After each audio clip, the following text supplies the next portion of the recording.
દાખલા નંબર બીજો બિંદુઓ 4 -1 અને -2 -3 ને જોડતા રેખાખંડના ત્રિભાગ બિંદુના યામ ગણાવો. કેટલા? ત્રિભાગ. બરાબર. તો આપણે જે આગળ વાત કરી હતી કે વિભાજક બિંદુના યામ. બરાબર. તો વિભાજક બિંદુના યામમાં આપણે તો ભાઈ આપણે જે વિભાજક બિંદુનું જે સૂત્ર છે એ સૂત્ર શું છે? વિભાજક બિંદુના યામનું સૂત્ર શું છે?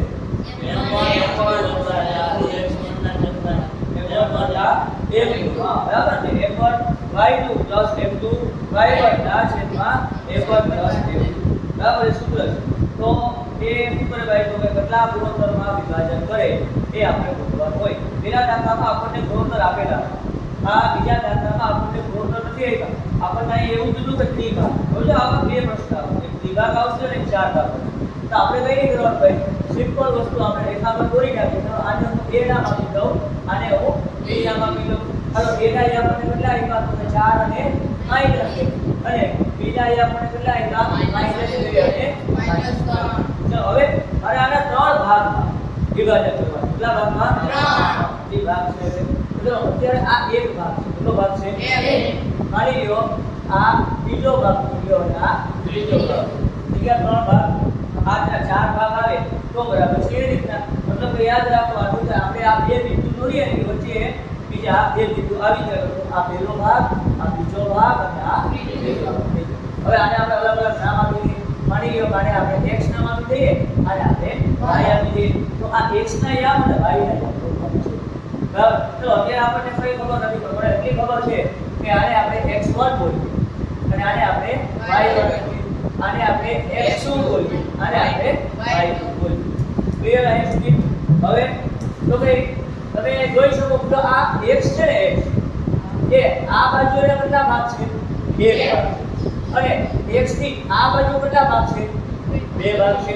તો આપણે એવું જોઈ શકીએ કે બિંદુ x છે એ આ બાજુ એક ભાગમાં વિભાજન કરે છે અને બિંદુ x છે એ આ બાજુ કેટલા ભાગમાં વિભાજન કરે? બે. તો મને આ ગુણોત્તર મળી ગયો કે મળી ગયો? તો આને આપણે બોલી દઈએ f1, આને આપણે બોલી દઈએ f2.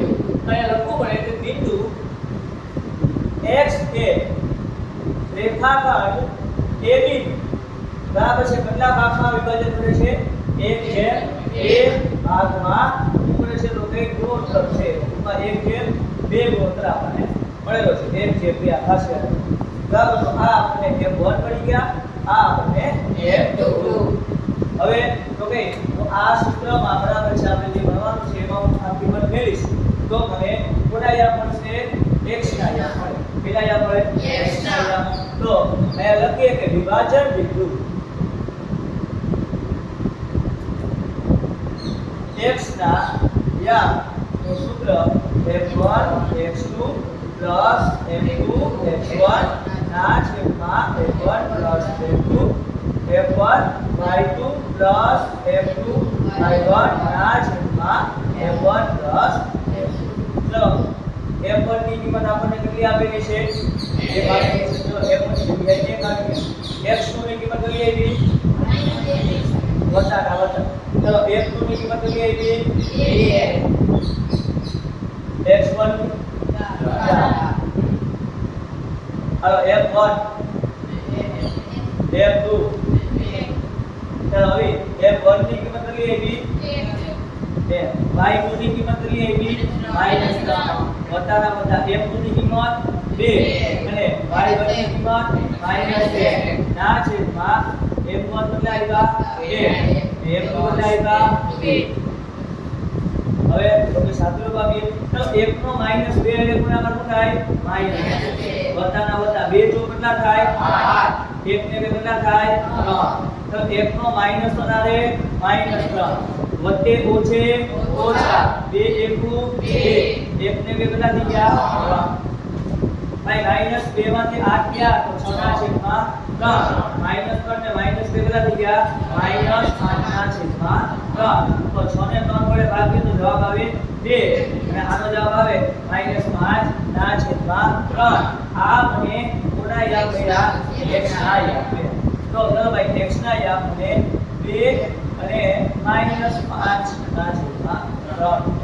હવે x ના યામ મળી ગયા. હવે y ના યામ કઈ રીતના મળે? y ના યામ તો કઈ નહીં y ના યામ તો બે રીતે બે રીત આ જે રીતથી ગઈ ને એ રીતના તો ભાઈ માની લો આ y છે y એ આ બાજુ કેટલા ભાગમાં વિભાજન કરે આ બાજુ તમે એવું લખી શકો ભાઈ બિંદુ y એ રેખાખંડ AB નું એક તરફથી 2:1 માં વિભાજન કરે છે પરંતુ એનાથી પણ વિશેષ તમે જોઈ શકો આ y છે ને y બરાબર છે કે આ x અને b ની વચ્ચે આવેલું છે કોની વચ્ચે આવેલું છે x અને b ની વચ્ચે આવેલું છે તો આપણે મધ્ય બિંદુના યામથી પણ y ની કિંમત મળી જાય તો હવે આપણે y એ કોનું મધ્ય બિંદુ છે ભાઈ તો રેખાખંડ xb નું મધ્ય બિંદુ હોવાથી આપણને y કઈ રીતના મળશે તો કે મધ્ય બિંદુના યામ મળશે તો મધ્ય બિંદુના યામ સૂત્ર શું છે તો કે x1 x2 ના છેદમાં 1 y1 y2 ના છેદમાં 2 ચલો x1 એટલે આ x1 થઈ ગયા આ y1 તમે અહીંયા આપી શકો ભાઈ માની લો કે તમારે આ x1 y1 છે આ x2 y2 છે તમે આને અહીંયા x3 અને y3 નામે પણ આપી શકો બરાબર તો અહીંયા સૂત્ર એ રીતના આવશે ખાસ યાદ રાખવાનું બરાબર x3 x2 પણ સરળતા ખાતર આપણે આને x1 y1 આપી દઈએ અને આપણે x2 અને y2 આપી દઈએ ને બસ કિંમત બદલાઈ જાય તો x1 બદલાય કા 2 વત્તા x2 -2 ના છેદમાં 2 હાલો y1 બદલાય કા -5 ના છેદમાં 3 વત્તા y2 બદલાય કા -3 ના છેદમાં 2 ચલો 2 વત્તે ઓછે ઓછા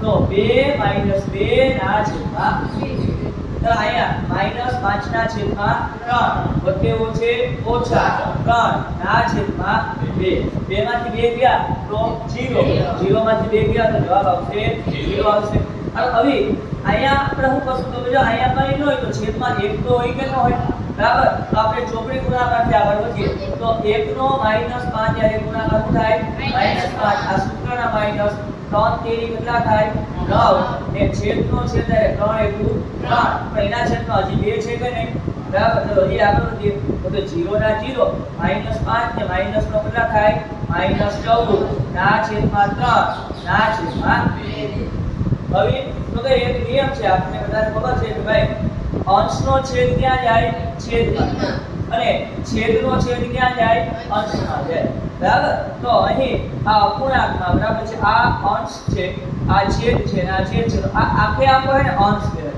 બરાબર તો અંશનો છેદ ક્યાં જશે છેદમાં જાય તો 0 ના 0 -14 ના -14 અને આ 3 છે એ છેદમાં વહી જાય તો શું થશે 2 × 3 તો હવે પછીનું સ્ટેપ 0 -14 ના છેદમાં કેટલા મળશે 6 કેટલા મળે 6 ચલો આ બેના છેદ ઉડશે તો કે 7 દુ 14 અને 3 દુ 6 2 ભૂલી ગયા જવાબ મળ્યો 0 અને -7 ના છેદમાં 3 તો આ આપણને y ના યામ મળી ગયા બરાબર તો આપણે શું કર્યું ભાઈ તો કે ત્રિભાગ બિંદુના યામ કીધા ત્રિભાગ બિંદુ એટલે આપણે આવી રીતના રેખાખંડ છે સરળતા ખાતર દોરી લેવાનું અને 3 ભાગમાં વિભાજન કરી નાખવાનું પછી કોઈ પણ માની લો તમે અહીંયા x ની જગ્યાએ માની લો y ના યામ આવી રીતના ગોતી શકો કે y છે એ 2:1 માં વિભાજન કરે છે તો પણ તમે એ રીતના પણ દાખલો કરી શકો અને આપણે અહીંયા x થી શરૂઆત કરી છે તો x છે આ બાજુ એક ભાગમાં અને આ બાજુ બે ભાગમાં વિભાજન કરી અને શરૂઆતના x ના આપણે યામ મળી જશે ત્યારબાદ આ x અને b ની વચ્ચે કોણ આવેલું છે y આવેલું છે તો મધ્ય બિંદુના યામથી આપણને y ના યામ પણ મળી ગયા બરાબર